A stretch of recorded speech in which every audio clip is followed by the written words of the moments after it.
میرے بیٹے میری تعلیم کو نہ بھول بلکہ میرے احکام کو اپنے دل میں رکھ، کیونکہ وہ تیری عمر کو دراز کریں گے اور تجھے سلامتی اور کامیابی عطا کریں گے۔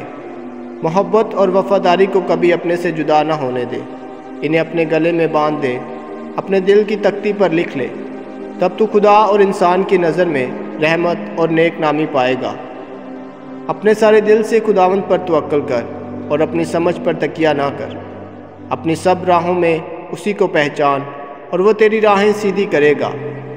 اپنی نظر میں حکیم نہ بن، خداوند کا خوف کر اور بدی سے باز رہ، یہ تیرے جسم کے لیے شفا اور تیری ہڈیوں کے لیے توقیت ہوگا۔ اپنے مال سے اور اپنی پیداوار کے پہلے پھلوں سے خداوند کی تعظیم کر، تب تیرے کھیت بھر جائیں گے اور تیرے حوض نئے مے سے لبریز ہوں گے۔ آئے میرے بیٹے، خداوند کی تربیت کو حقیر نہ جان اور اس کی تنبیہ سے بیزار نہ ہو، کیونکہ خداوند اسی کو تنبیہ کرتا ہے جس سے وہ محبت کرتا ہے، جیسے باپ اس بیٹے کو جس سے وہ خوش ہوتا ہے۔ مبارک ہے وہ لوگ جو حکمت پاتے ہیں، جو فہم حاصل کرتے ہیں، کیونکہ وہ چاندی سے زیادہ نفع بخش ہے اور سونے سے بہتر منافع دیتی ہے۔ وہ یاقوت سے بھی زیادہ قیمتی ہے، اور جو کچھ تو چاہتا ہے وہ اس کا مقابلہ نہیں کر سکتا۔ اس کے دائیں ہاتھ میں عمر کی درازی ہے اور بائیں ہاتھ میں دولت اور عزت۔ اس کی راہیں خوشگوار ہیں اور اس کے سب راستے سلامتی کے ہیں۔ وہ ان کے لیے زندگی کا درخت ہے جو اسے تھامے رکھتے ہیں، اور جو اس پر قائم رہتے ہیں وہ مبارک ہیں۔ خداوند نے حکمت سے زمین کی بنیاد رکھی، فہم سے آسمان کو قائم کیا، اور اس کے علم سے سمندری گہرائیاں پھٹ گئیں اور بادل شبنم برساتے ہیں۔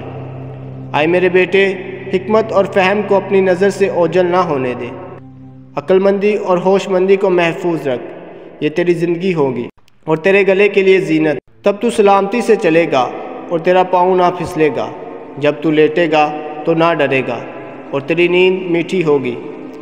اچانک مصیبت یا شریروں کی ہلاکت سے نہ ڈر، کیونکہ خداوند تیرے ساتھ ہوگا اور تیرے پاؤں کو پھندے سے بچائے گا۔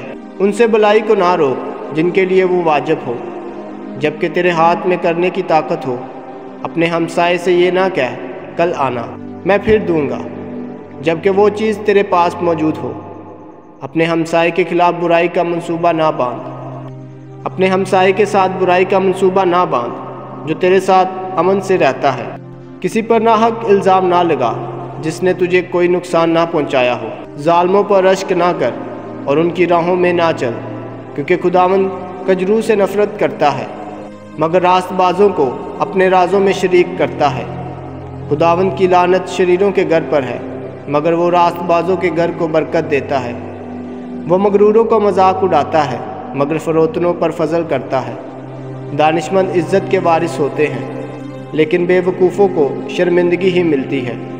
آئے خداوند میرے خدا، میں تجھ پر بھروسہ کرتا ہوں، مجھے شرمندہ نہ ہونے دے اور نہ ہی میرے دشمن مجھ پر غالب آئیں۔ جو تجھ سے امید رکھتے ہیں وہ کبھی شرمندہ نہ ہوں گے، بلکہ شرمندگی ان پر آئے گی جو بلا سبب دغا بازی کرتے ہیں۔ اے خداوند، مجھے اپنی راہیں دکھا، مجھے اپنے راستے سکھا، اپنی سچائی میں میری رہنمائی کر اور مجھے سکھا، کیونکہ تو میرا نجات دہندہ خدا ہے، تجھ سے امید رکھتا ہوں۔ اے خداوند، اپنی بڑی رحمت اور محبت کو یاد کر جو ازل سے ہے۔ میرے جوانی کے گناہوں اور میری بغاوت کو یاد نہ کر، اپنی محبت کے مطابق مجھے یاد رکھ، کیونکہ تو نیک ہے۔ اے خداوند، اپنی محبت کے مطابق مجھے یاد رکھ، کیونکہ تو نیک ہے۔ اے خداوند بلا اور راست ہے، اسی لیے وہ گناہگاروں کو اپنی راہ دکھاتا ہے۔ وہ حلیموں کو انصاف کی تعلیم دیتا ہے اور انہیں اپنی راہ سکھاتا ہے۔ خداوند کی سب راہیں محبت اور وفاداری کی ہیں ان کے لیے جو اس کے عہد پر قائم ہیں۔ اے خداوند، اپنے نام کی خاطر میری بدکاری کو معاف فرما، اگرچہ وہ بہت بڑی ہیں۔ وہ کون ہیں جو خداوند سے ڈرتے ہیں؟ وہ انہیں وہ راہیں دکھائے گا جو انہیں اختیار کرنی چاہیے۔ وہ اپنی عمر میں خوشحال ہوں گے اور ان کی نسل زمین کی وارث بنے گی۔ خداوند ان لوگوں پر بھروسہ کرتا ہے جو اس سے ڈرتے ہیں، اور وہ انہیں اپنا عہد بناتا ہے۔ میری نظریں ہمیشہ خداوند پر لگی رہتی ہیں، کیونکہ وہی میرے پاؤں کو جال سے چھڑائے گا۔ میری طرف متوجہ ہو اور مجھ پر رحم کر، کیونکہ میں تنہا اور مصیبت زدہ ہوں۔ میرے دل کی پریشانیاں دور کر اور مجھے میری مصیبت سے رہائی دے۔ میری مصیبت اور دکھ پر نظر کر اور میرے سب گناہ معاف فرما۔ میرے دشمن کتنے زیادہ ہیں اور کس شدت سے وہ مجھ سے نفرت کرتے ہیں۔ دیکھ، میری جان کی حفاظت کر اور مجھے بچا۔ مجھے شرمندہ نہ ہونے دے، کیونکہ میں نے تجھ میں پناہ لی ہے۔ راستی اور دیانتداری میری حفاظت کرے، کیونکہ میری امید تجھ پر ہی ہے۔ اے خداوند، اسرائیل کو اس کی تمام مصیبتوں سے رہائی دے۔ پاک کلام کے پڑھے اور سنے جانے پر خداوند کی برکت ہو۔ آمین۔